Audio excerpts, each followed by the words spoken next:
The broadcast is now starting. All attendees are in listen-only mode. Hi everyone, welcome to our BeWise webinar on patient navigation in the database. We're glad to have you. Just a little reminder, if you could all keep your phones on mute, that would be great. You can ask questions. We'll have questions at the end. So you can unmute your phones if you have questions at that time. We'll wait and hold off on all questions until the end. Or you can use the chat feature online if you're not using your phone. If you don't see the questions or chat feature on your side panel, you can go to View, and it should you should be able to pull up your questions chat box through that way. So we're going to go ahead and just jump right in and get started. We will do introductions here just so you know who's in the room. And then we'll turn the time over to Nicole Stone to go ahead and get started. So I'm Kimberly Enner. I work at Utah Department of Health BeWise program with the lifestyle coaching portion. Okay. So I'm Nicole Stone, and I manage the data for the BeWise program. And I'm familiar with the database, so I probably have spoken with several of you or emails regarding issues with our data collection system. Okay. Mercedes Rodriguez, and I'm a health coach for Salt Lake County Health Department. Alicia Duquara, also Salt Lake County Health Department. I'm Rebecca Meekum, a health coach at Salt Lake County Health Department. And Rosa Alvino, another health coach at Salt Lake County Health Department. Okay, so this is Nicole. I'm going to just give a quick background and overview of this crazy feature called patient navigation in our system. Several years ago, we had the need by our nurses here at the clinical team to be able to manage all the interactions that they are having with their clients that weren't being captured just through notes. They wanted to be able to track how many times they talked to the clients and how many times they sent letters and what happened with those phone calls and letters, if they were returned. Or there's just no way to do that in the system that we had a few years ago. And at the same time, we were really getting into our health coaching and lifestyle intervention system, and it was really apparent with all the clients that people were seeing that we needed a way to manage those clients as well. And so the idea was that we could create a system that could really work for both. A lot of the things that we do as far as scheduling and calling and sending letters are really similar to what the nurses do from here with their managing their patients. So our programmers worked with some of our staff here on what the needs were, and they created this system called patient navigation. And this is a system that can be your best friend once you really learn how to use it. So we wanted to show you today how you can use it and the things that I think will be really helpful for everybody. People that have a lot of clients to manage where they're seeing several BeWise patients every day, and those that only they do BeWise once every couple of weeks, or once, if they do a couple clinics every month. It's just as useful for that too, because that way you can schedule them right when you're in the client record, and you can bring it up so you know who's coming. You don't have to keep a separate paper record. So we've got people here today that are going to show you how to use all these different features. You're probably familiar with the screen that's up right now, and you can see at the top, this might look a little different than your systems because this is being run off of a state server, but you can see here where I'm pointing, this is patient navigation. This is one way to get into patient navigation if you come into work and you wanted to see what you had going for the day. You could just get into the database right here and click on patient navigation. And right now, what it says, because we're signed in as Joanna, several of you know Joanna, these are clients that we've been testing and Joanna has scheduled. But if you were to select somebody else that uses the system a lot. I don't know who to click on. Let's see. I should have been thought of this ahead of time. Oh, here's Rosa. So, so whoever is signed into the system, the system will default to that person as up here where it says assigned to, and this will tell you all the interactions or things that you've scheduled yourself, or all the things that you've put in there manually. So you have to do it. You have to do it through the patient record, or you can just go into patient navigation and click down here and click new. So I'm not going to show you. I don't use it myself in that I don't schedule clients and everything. So that's why we thought it'd be really helpful to have real users show you how they do it. So I think I was just going to show you that, and then I can show you, let's see here.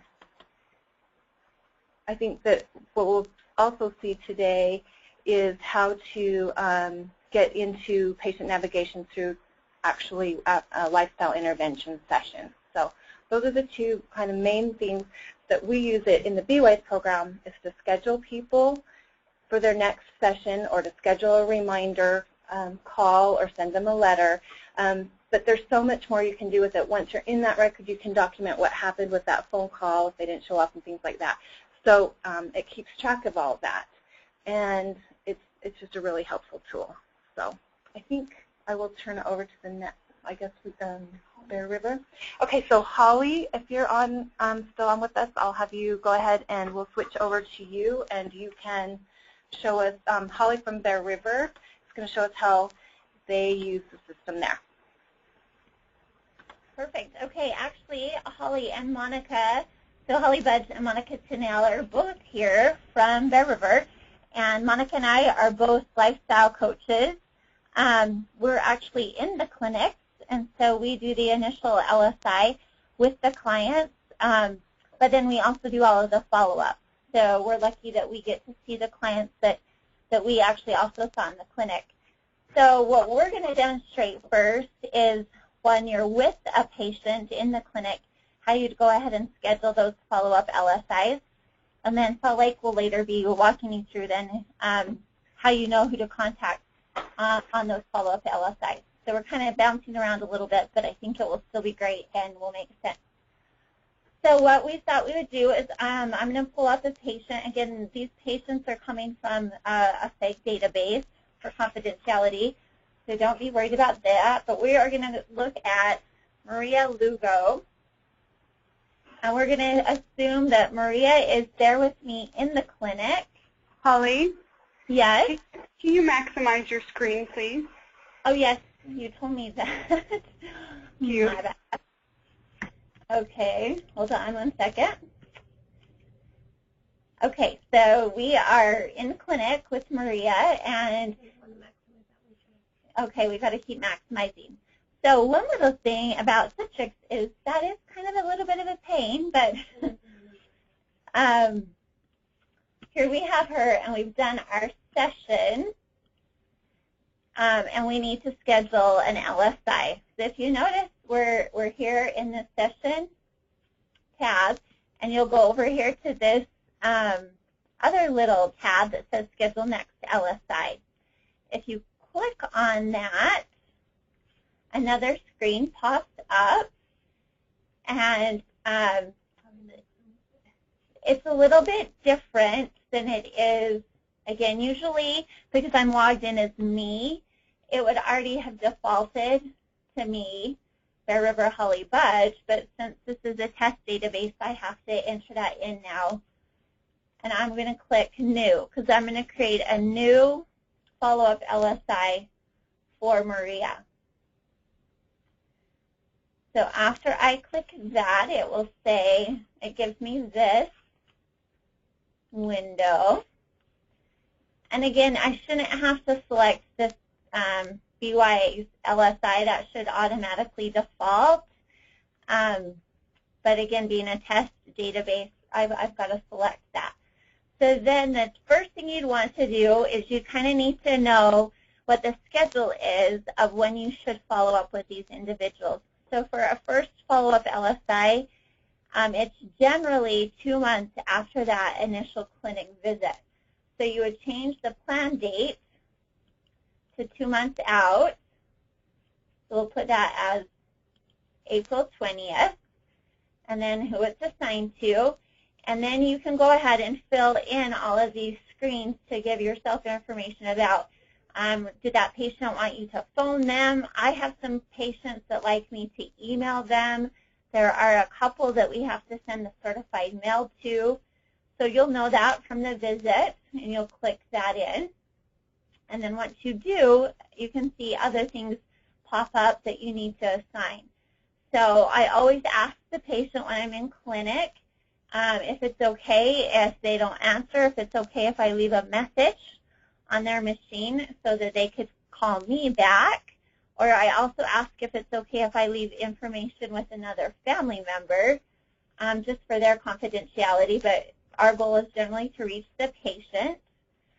If they need interpretation, you can make note of that. We're fortunate here at Bear River that Monica contacts the Spanish-speaking women and I contact the English. Our purpose is individual LSI session, so we can click that. And then at that point, that's generally all I will enter in, because this is going to then save it in the system so that come April 20th, I will know that I should call and follow up with Maria. And the rest of it you would fill out when you make that, when you're able to successfully contact her. And so we'll talk more about that. So that is how you schedule an LSI in patient navigation. I'm going to go ahead and turn it to Monica, and she's going to show you how to run a couple of reports. So we're switching places for 1 second.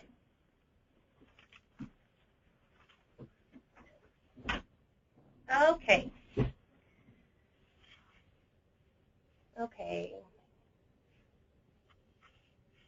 Okay, so the first report I'm going to pull up, well, I've got to exit out of this first. Oh, I hit here, right, Holly? I'm not, okay, I want to make sure I'm not exiting out of something I shouldn't be. So this is a tab where you find the report. Right here it says reports. Click on that. I will go ahead and maximize that. And so what I'm going to show you guys is the report that I use is a report that gives me labels for the full year of women that are due to come back that year. And I print off the labels for the entire year. So I have to come down here and find that, and that is going to be this right here called Annual Reminder List, all labels, 40 to 49 for small districts. Oh, I'm sorry. I do 40 to 49 as well, but we're talking BeWise right now. So that's the 50 to 64, actually. I'm sorry. So double-click that. And then the month doesn't matter because it will actually generate a list for the entire year, not just for a month. I have to make sure it's for the right year, which it is, and then you want to select the correct district you are in. So for us, that's Bear River Health Department, and then I will run the report. And that should pop up any minute now. And so there it is. What you're looking at right now are labels, and if I click on this arrow, I can see that it's multiple pages. So it's a pretty lengthy list, and it's all in alphabetical order. And I just go ahead and print that off, which you just want to click on this little icon of a printer. So I'll go ahead and click on that, and then you select the printer and go ahead and put your labels in the printer and print the entire document. I won't do that, just to show you, but so that's the first thing I will do at the beginning of the year. I've already done that for 2015. I did that back in January. So I have this existing hard copies of labels. After I've done that, then every month, I'll go ahead and exit out of this now. Then what I do at the beginning of every month, well, for example, for the month of March coming up. I'll either do it at the end of February or within the first week of March.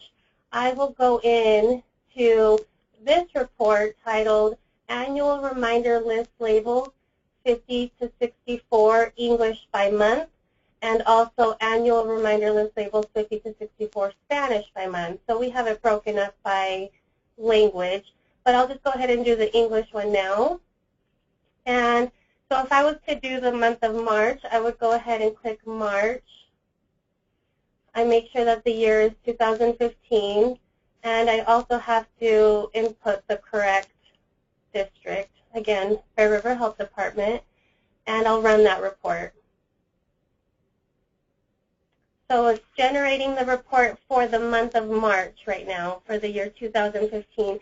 And so these are all the women that are, the English-speaking women between 50 to 64 that are due for a BeWise visit during the month of March. So as I have this screen on my computer, I pull out my hard copy of all the labels I've already printed off, and I search for these specific women, and I send them a reminder letter letting them know that they are due to come back for their visit that month. So as soon as they get their letter, they will call and make their appointment, and we will see them as soon as that appointment is scheduled. I hope that makes sense, but that's the way I've learned to do it. I've learned that it's the best way for me to do it without wasting a lot of label space. If I just print off the full year's report at the beginning of the year, and then each month I go and generate the report for that month, and I just view the ones that I need to send a letter to. I hope that is clear. So that is the one report I wanted to show. The other thing I wanted to show is kind of off subject with this report, so I'll go ahead and close out of this. I wanted to talk briefly about a tab called Findings History that I feel has been really helpful with Citrix. So I'll go ahead and search a patient. We'll just go with Maria Lugo again. So once I am in her file, I'll go into intervention as if I'm meeting with her, doing her first session. And you'll see this tab here next to patient navigation. It's called Findings History. And that to me has been really helpful in the past, because what it does, if you click on it, I'll go ahead and make that big too. You go here where it says category, click the arrow, and go down to BeWise measurements. And, well, maybe Maria wasn't the best example because she doesn't have any history. But what would happen if Maria had been here back in 2013, 2012, 2011, and so on, it would show her history of all these values. And I find that really helpful because when I am meeting with a patient for their annual visit, I not only like to share their results from that day, but I also like to go back and do a comparison with the previous results they had when they came to see us. Typically that's, the previous year, but we have some women that maybe haven't come for a couple of years. But regardless, it's a good way to compare their progress to see if maybe their values have improved over time or maybe worsened, and it's just a good way to see the trend in their values and their overall health. So that's been a really helpful tool for me. I'll go ahead and close out of the findings history, and I think that is all I had. I'll give it back to Holly if she has anything to add. So the one last thing that Bear River wanted to share that we love in the database, in the Citrix database, sounds kind of funny, but it's this little note section box. So what we have found is that when you are doing your first LSI, you're doing a session with a woman, and say I was to create a new session, it's face-to-face, and you go ahead and get to set the goals with that woman. There are a lot of really great default goals. Say I was going to set a goal with her to, I'm not sure what this one is, but let's look and see what this nutrition meat goal is. We have these drop-down menus with all of these really specific, great goals we can set with them. But sometimes we don't get that opportunity to kind of personalize it for the lady or for the woman we're meeting with. And so we have found that women really like to be valued. They like to feel like you remember who they are, and they like to feel like you care about them as people. And the way you can demonstrate that is by making some notes to yourself about maybe what the woman's been working on. So that's why we really love this note section here, is there's not anything in it, and there's no limit to the number of characters you can enter here. So it gives you that chance to kind of make notes to yourself so that when you're doing a follow-up LSI with the client, you can really make their session personable. So, for example, often what I'll put here, we just had clinic today, and I met with a woman who, from the first time she started coming to our clinic, she's lost 50 pounds. So I often like to make myself a note about that so that when I call her back, even though her BMI is maybe still within that overweight to obese range, I still need to applaud her for the progress she's made. Otherwise, maybe she could be quite discouraged. So I'll say that, and I'll make myself a note. She's lost 50 pounds. She also shared with me today how she has been losing that weight. She's been doing yoga 3 times per week. She does water aerobics once a week, and she does cardio, which was she likes the treadmill and the bike 2 times per week. And so now when I talk to her about, are you getting physical activity, I can ask her, are you still going to that water aerobics class? How is that? Can you tell me more details or more information about that versus just, are you exercising? This lady also shared today that she's made some dietary changes. So I would want to kind of maybe make myself a note about that she's made progress with dietary changes. And something she was really excited about is she no longer puts sugar in her coffee. So again, that might seem like a simple goal to you and I, but it was huge for her. So I would want to make myself a note about that so I could ask her. But then the goal that she set with me today that she was really struggling to work on is she said when she has stress in her life, the 2 things she defaults to is that she snacks on cookies and pastries, and that she also smokes. Only just 3 cigarettes a day, but it's still her vice that she's just having a really hard time giving up. So we spoke about that, and I tried to get her to set a quit date, which she wasn't ready. So I like to make, again, a note of that. Not ready to set a quit date, but did say she would do it within a year. But then she had given me some specifics. I instructed her that I'd be following up with her. So I said, is it okay if you're not home for me to leave a message? So I make that note. And okay to call her cell, because some women don't want you using their minutes. So I leave myself that note. And then she specifically asked me what she wanted me to follow up with her in 2 months. I said, I'll be calling you in 2 months. What would you want me to talk to you about?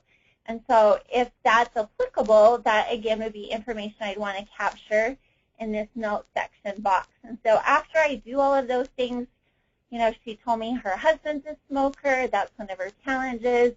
It gives me more guidance for that next LSI, that I will know more details about what I should speak to her about versus just kind of a generic, how are you doing, how's your goal going, et cetera, et cetera. So since the database doesn't lend itself to a lot of that description, the note section works really well for us to be able to personalize and to make the BeWise program really meaningful.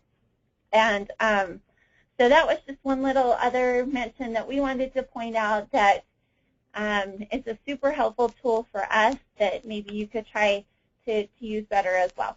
So without further ado, we will go ahead and turn the screen back over to Utah Department of Health for Salt Lake to share the patient navigation conversation. So thank you.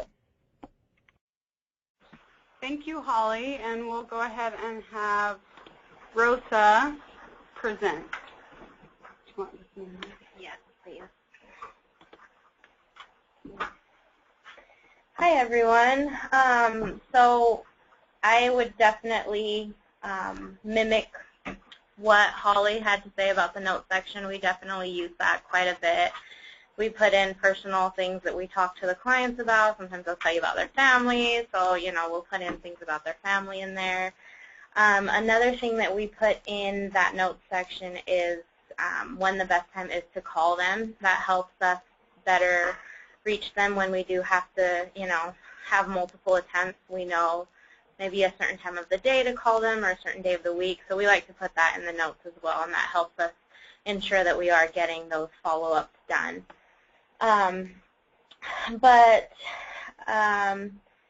Kimberly here at the state had asked us to kind of go over how we at Salt Lake County use patient navigation on a daily basis. And we do. This is a huge thing for us that we use every single day. So if you were to sign into UCCP, as you can see on this screen, right at the top it says patient navigation. So you would click on that, and of course this is a demo database, but normally it would just default to your name, and it gives you all of the things that you have to do for that day, or that week, I should say. This is coming to daily, daily, that's right. So you can adjust on here on the interactions. You have a daily to-do list, a daily done list, so you can see what you've done that day as well. A weekly to-do list, a done list for the weekly, and then your total to-do list. So that one will be everything that you have to do in the system for, it's back on. Yeah, it's back on Joanna. So that's also another thing, actually. As you are changing back and forth to different things, normally when you are signed into UCCP, it'll default to your name. But if you wanted to see, for example, another coach's assigned tasks, maybe they needed a little bit of help and they're behind on sending out reminder letters or doing calls and you're ahead, you could go ahead and look at someone else's. So, for example, we'll look at Alicia's, who's another health coach with us, and it'll show you what she has left to do with these clients. So I would, be like, hey, Alicia, I'm caught up. Let me go ahead and look at your patient navigation, and I'll help you get some of these done. So that's good to kind of help one another and ensure that you are contacting these clients. Ideally, for us, we like to stick with one coach throughout, one client, the same coach throughout the year. But if we had fallen behind or something, that's one way you can help your coworkers. So to create, we do letters to send. We send out letters to the clients to remind them that we are going to be doing a follow-up with them. So to do that, let's say Cindy came into the clinic today, and we would click on the intervention, kind of as Holly had mentioned. We would put in the notes section, our notes of when to call her, what we talked about, goals and those kinds of things. And then we set the letter 2 weeks before we do our 2-month follow-up. So you would click right here on the schedule next LSI, and then you click on new, and of course it would automatically default to a BeWise LSI. You would do it 2 months from now, so let's say April 20th. Of course you would assign it to yourself, and then we would do first-class mail to the patient, and it's going to be a letter and an LSI reminder. That just helps us so that when you save this, you can see, if we scroll down, right here, it says I have a follow-up reminder letter with her. So it tells you the details, the type, the purpose, what you're doing for each of these things. So then 2 weeks beforehand, I would look at my patient navigation, and it would tell me I have a letter to send out to remind this client that I will be following up. And then once we have completed that letter and sent it out, we would highlight that task and hit the complete button. So then it just takes it off that you've already done it. If you notice now, there's a little red check mark on that task that I've completed it. And then with the phone calls, we would schedule that same thing, that same day when we do talk to the client in the clinic. That's when we schedule the follow-up letter and the follow-up phone call. So you would do the same thing for a phone call. It should default to BeWise LSI. 2 weeks or 2 months from now, since I had done the letter on the 20th, we'll do the follow-up phone call on May 4th. We would click the phone call to the patient, and then that's an individual LSI session.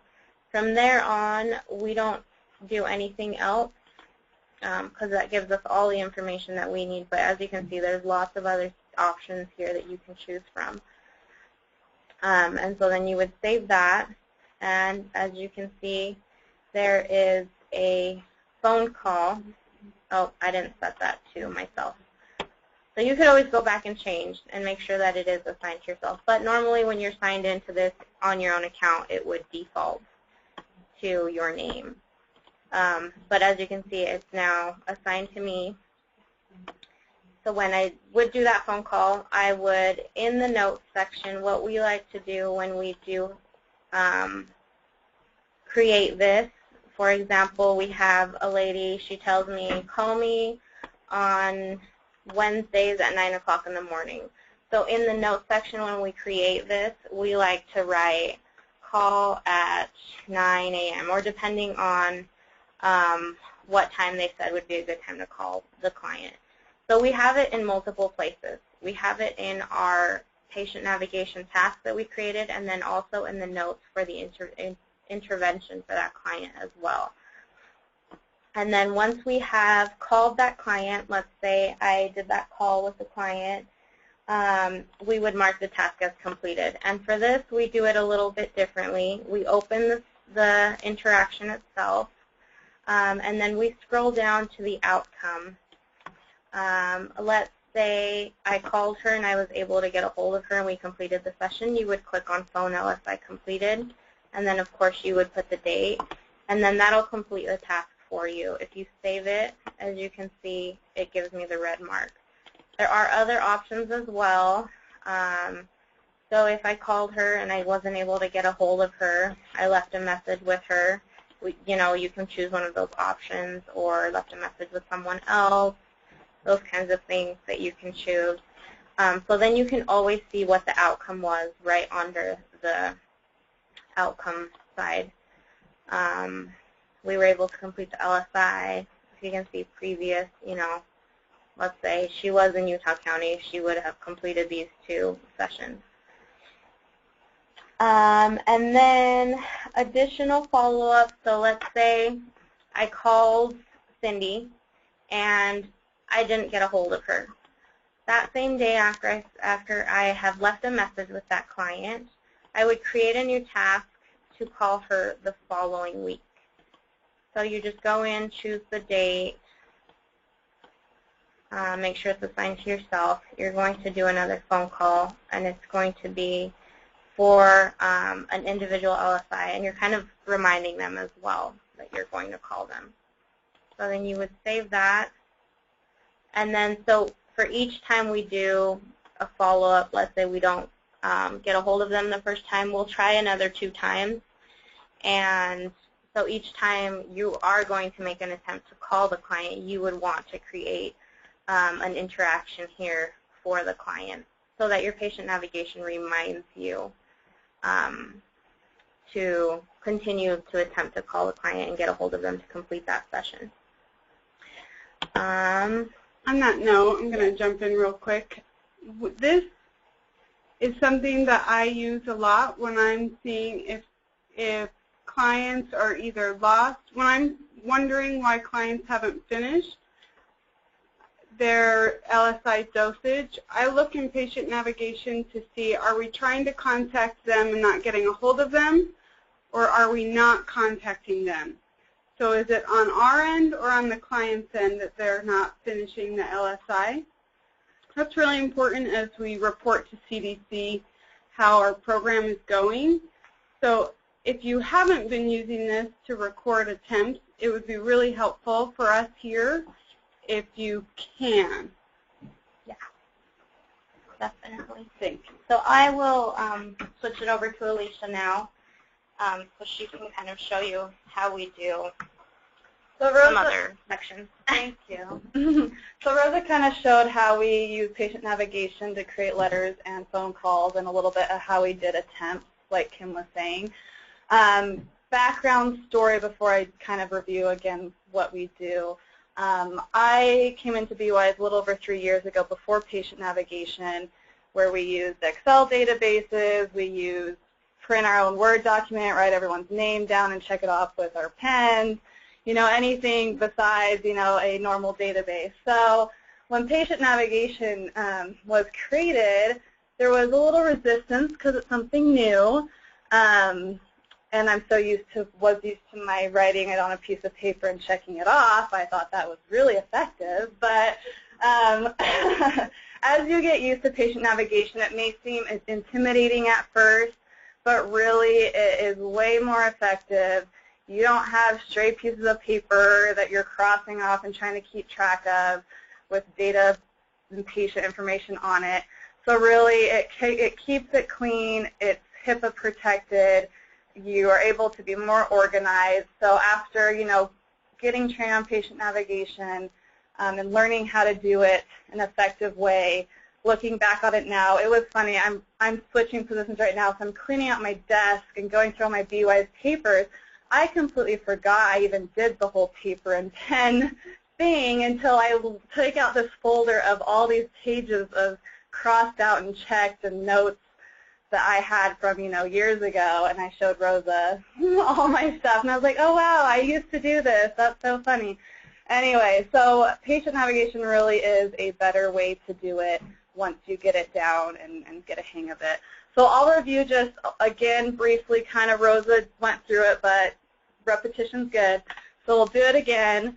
Let's choose someone else. How about Debbie? Let's see what she is. So you can also, where'd she go? Patient navigation is down here when you get into someone.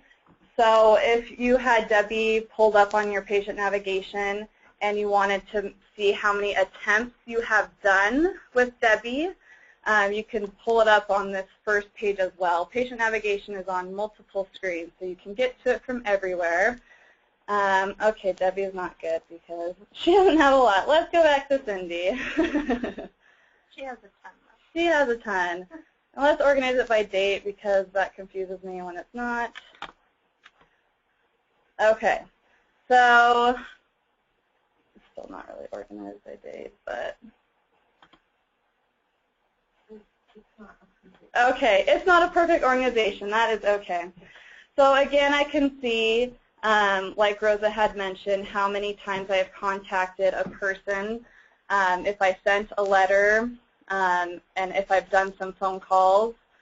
So again, it's not in order. Usually it's in order, and you would see, you know, for example, pretend this said letter, and you sent the letter, and then the next 2 weeks later you had tried to call them, and you,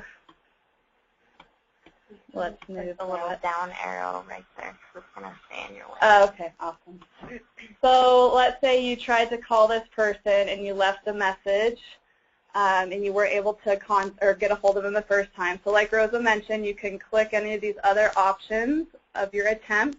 If you're able to leave a message, if you left a message with someone else, sometimes their voicemail isn't set up, so it's just no answer, or it's full, or any other reason their phone's disconnected. So we click one of those boxes, but then in the notes we can explain a little bit more. For example, if it's the no answer one, and I don't know why, and I know it's because they didn't have a voicemail set up, I would just say voicemail was not set up, or something else to kind of give you an idea of what happened. And we like to put the time we called them, so we know, oh, I tried calling them in the afternoon, maybe next time I'll try in the morning. So as much detail as you want to try to get a hold of this person. And we put our initials just because we're multiple coaches, but you can do whatever you want with that. And then the day that you did it, save and close. So I can see on here, okay, I called them, there was no answer. If you want to see those additional notes you put, you can click down here, and it pulls up the notes, usually in order. But so, you know, I called them at 9 a.m. I happen to call the same day, but that's not usually how it is. And I called later, so you can pull up the notes to see what happened in the last few days. I'm going to change the date of this just so it's different. So then the next week comes. It's now after we called them on February 26th. I call the next week, so I set up I said, okay, today they did not answer. I'll try again next week. So it's March 5th. Whoever I am, we'll just stick with Rosa.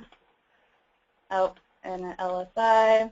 So I'm going to try to call them again next week and save and close that. So then next week comes along. It's now March 5th. She pops up on my patient navigation, and this time I called her and I left a message. She somehow had a voicemail back and it was working, but she didn't answer. So again, we like to put it in the notes so that we can pull it up on the notes screen. So kind of having that double thing. And this time I called her in the morning, and I kind of left that. Save and close. Oh, and the date. I completed it. So you can complete it from this screen, or you can complete it inside, whatever your preference is. So then I'm going to call them again. I called them March 5th. This time I'm going to call them the next week. Let's do a Friday just to switch it up. Maybe they'll be better on a Friday. LSI, I'm going to do another phone call. Save it. Pops up on my patient navigation. So now March, what date are we on? Oh, I put Joanna. That's okay. March 13th rolls around.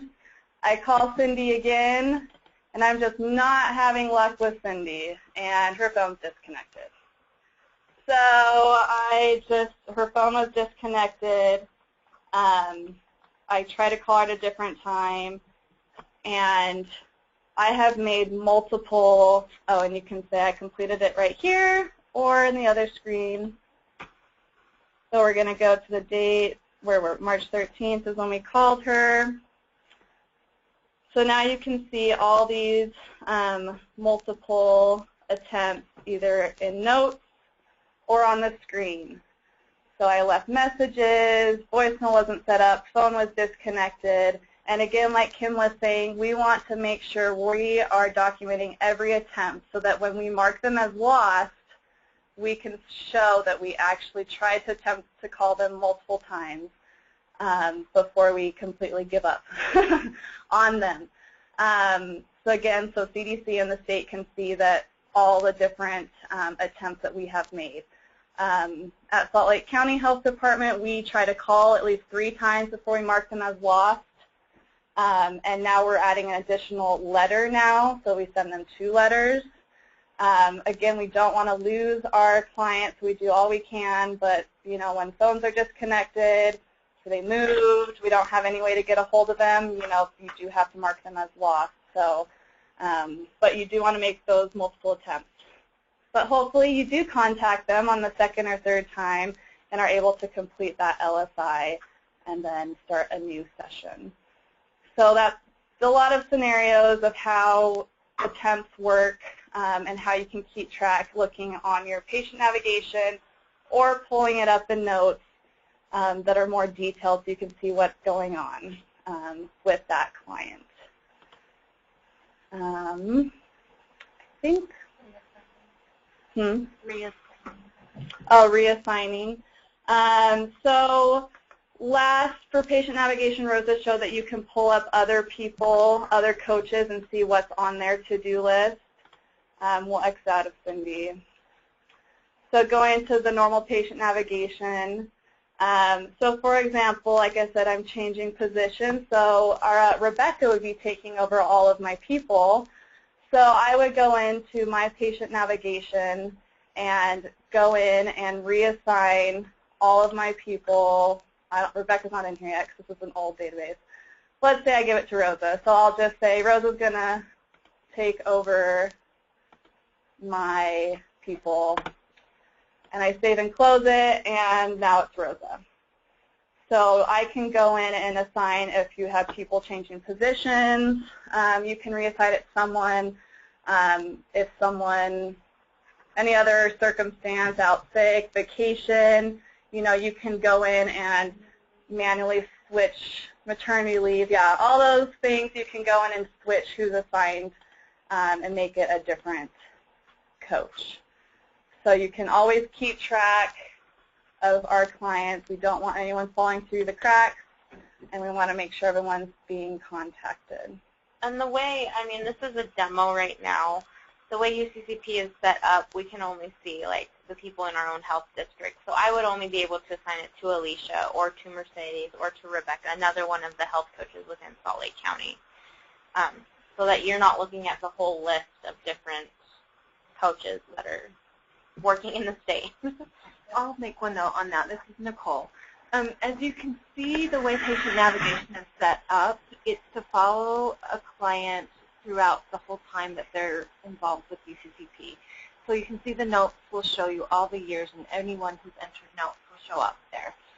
The purpose of that is mostly for the nurses here. It's really helpful for them to see over time all the things that have happened, even not just for one enrollment year. So along those lines, if a client has been enrolled at one health district and then 2 years later they go to another one, if you, on the assigned to, there's a blank space at the top. If you click on that, it actually will show you in the to-do list. It will show you other, if there's I'm pointing like you can see me. If there's interactions that aren't complete and it's not complete, other people's interactions will show up if they've been in another health district. So it's probably, I mean, and that's not a problem, but you probably only want to see your list or who you work with. So just note that if you use that blank spot at the top, you will see other interactions from years past. You know, because this does follow the person over time. The other thing I wanted, could you show too on that? Yeah, on the is complete at the top is a filtering, so that you don't have to see if you wanted your to-do list just to show. Oh, probably not yet. Oh, sorry. No, it's probably not, because there's a lot of interactions on this person that are complete, so it might take a second. But you probably want to have that. I think it defaults. Does it default? No. So you wouldn't see all, it wouldn't be as complex as this looks. The default to is not complete. So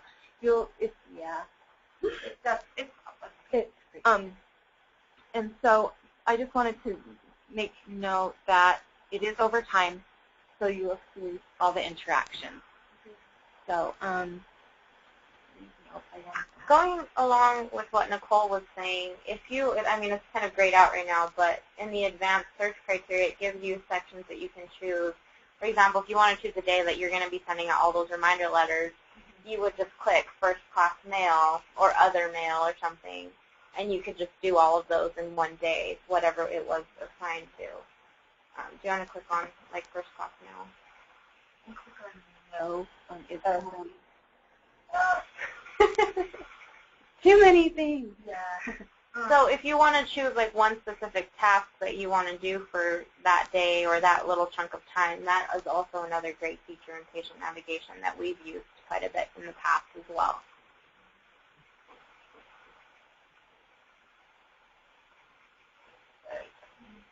Oh, and two, if you are in a record and you know that the person's going to come back in a couple months and you aren't going to be here to do that, or you know someone else is going to do it, you can, at that point that you're doing that, you can assign them to somebody else.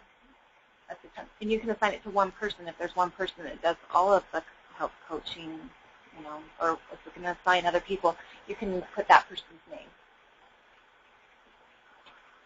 And then I did say that we mark people as lost. I don't know if everyone knows what that means, so just in case, in this intervention status, right now they're open because we're trying to coach them. So if you do have multiple attempts and you can't contact them, this is where you would change their status to lost. This helps reporting-wise because when we do some reports to see if we've contacted all our people, if they're still marked as open, but you've tried to contact them, it kind of messes stuff up because we see all these open people, but they're really just lost. Yeah. So try to mark what their actual status is, and it will automatically close when you finish all their contacts, but it will not automatically go to lost or confused. Refused. I hope you're not confused. That intervention status is super important too for when we run reports here to see how you're doing as far as completing your client's sessions. If it's marked lost or refused, then it won't hold you accountable for those. So it takes it out of the mix. So that's a good thing to do.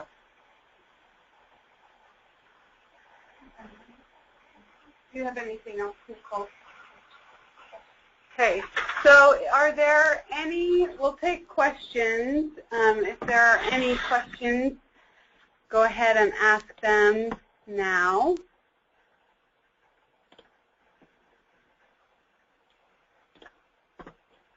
And again, you can either ask on the phone or you can chat the questions on your sidebar. And let me just make sure you're all unmuted.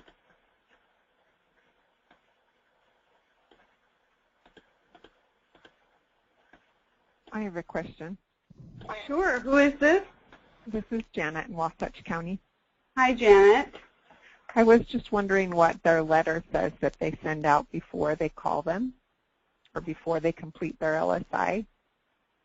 It's a great question. So the letter that we send out thanks them for being in the program. We kind of give them a reminder of who we are. You know, we let them know you came into the BeWise program a couple of months ago, you had some screenings done, and you met with a coach and set some goals. So then we, in that letter, provide them with the goals that they set with us in the clinic. And then we let them know we will be calling you to talk about your goals and, of course, to answer any questions that you have as far as your health is concerned. And then we let them know what day and what time we will be calling them. If you're interested in the language of that letter, we can send that out. I'd love to get it. Okay. Thanks, Janet. Do we have any other questions?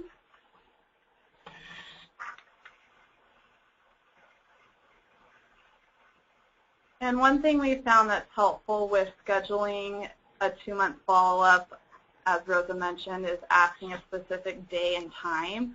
So UTCP, you can put, you know, call in the morning or afternoon, but we have found it helpful to actual schedule like a Wednesday at 9 or an actual day, kind of like a doctor's appointment, so that they are more aware. And then when we send the letter, they're by the phone at 9 o'clock on a Wednesday morning.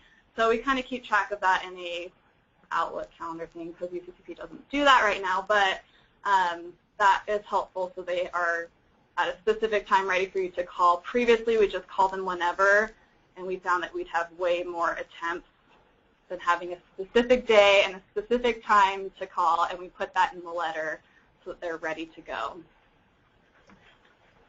So we do have another question here online. It says, has the letter shown to be helpful in getting a hold of clients? Yes, definitely. Like I just said, especially when you have that time and date that I'm calling, you know, March 2nd at 10 in the morning, and it's on the letter, and it has a reminder of their goals. A lot of them say, I got your letter, and I'm waiting for your call, and I'm ready to talk to you. Not all of them do that, but... Yeah, and one of the things that we've noticed that has been helpful with is we do send it out 2 weeks before we call them, so they kind of know ahead of time. And let's say, for example, they're planning on going on vacation or, you know, out of town or something. They've already got that letter, and if they know that they're not going to be around or they won't be able to answer the call at that time, we provide them with our contact information so they can call us, and we can do it sooner or reschedule it for another date or anything like that. Holly and Monica, do you have anything to add? I know you guys do letters a little bit differently. Yeah, we were just saying we would be interested to hear how that letter increases the success rate of getting that call completed. Our kind of protocol that we've been following is we try to phone the women we make 3 attempts. And then if we're not successful with that 3rd attempt, then we do send a letter, and we include a self-addressed stamped postcard that says we've had difficulties in reaching you or wondering if you're still interested in the program. Please return this card. And on the card, it gives them the option to mark if they want to discontinue the participation in LSIs, if they want to mark the card that, yes, I want to continue, and please call me. The better time to reach me now is at this time at this number. Or it gives them the option for us to be able to send them follow-up in the mail or through email. So we kind of give them that option. And Monica and I were just saying it's been a little tricky with that last LSI that the final assessment needs to be completed. And that's been something we've been trying to increase, making sure that those get finished. So we did just type up a Word document of all of those questions, and also made it as a Google form so that we could email the assessment to a woman, or we could send it to her in the mail so that we get all of those completed. And if she'll finish that final assessment for her, then we provide her with one of the BeWise incentives. And I was just saying to Monica, I did send out 5 of those letters just a couple of weeks ago, and I've got 4 back. So it's a way to use your incentives to make sure that we're getting feedback from those women. But that's how we do the letters, as we don't send a reminder letter. Rather, we send a letter when we are being successful in reaching them by phone. Thanks, Holly. We will send out the language, and you can see if that's something that you'd be interested for your area. I don't know that we have data on whether or not a letter prior would increase the response rate. We don't have that. So it would be anecdotal data if you want to give it a try. And we do also, by the 3rd time, if we don't get a hold of them, we will send them another reminder letter letting them know we've tried to get a hold of you, and we haven't had any luck, so please just give us a call back or send us an email, whatever's easiest for you. So we do kind of both at the beginning and at the end. Great. We have another question here. It says, on the incentives you give them for finishing the final assessment, do you mail the incentive, Holly? Yes, I do. And so I bought some padded envelopes and purchased those. And we went through our inventory of what we weren't, what we had the most of and what we weren't distributing, and that's how we made a decision of what we would send to them. So we do mail them, and we do that in a padded envelope. And depending on how many incentives you had at Salt Lake County, we give that option for every single LSI, so they call us back. So in that reminder letter, we do list the incentives they can do for completing their phone call with us, so that incentivizes them to do every phone call with us.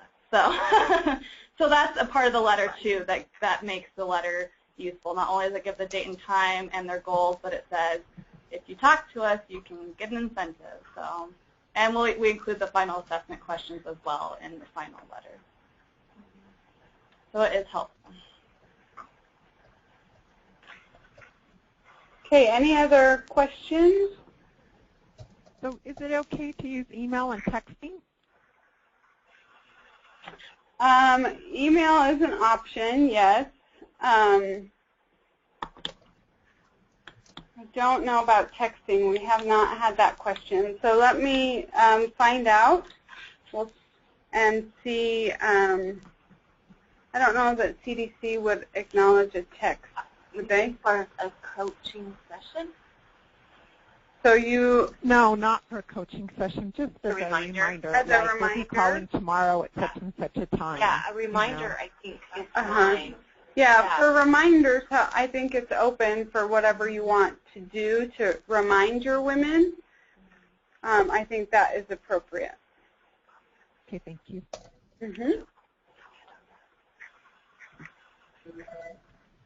Any other questions? Okay, I want to thank Holly and Monica and Alicia and Rosa.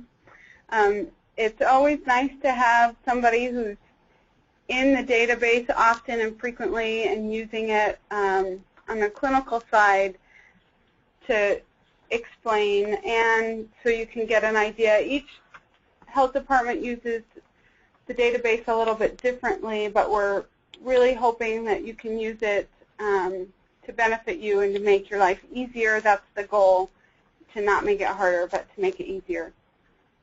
I just wanted to end with a reminder, or to let you know that we will be having a conference in May. It's May 12th and 13th. It's a day and a half, and it will be a full motivational interviewing conference. We really want as many people as possible who do health coaching and risk reduction counseling for BeWise to be there. If you want to attend one of these trainings on your own, they cost about $600 for registration alone. So this is really pricey. It's a really amazing opportunity. And so if you're interested in going, please talk with whomever you need to talk with. And or if you have questions, feel free to contact Kaylin or myself.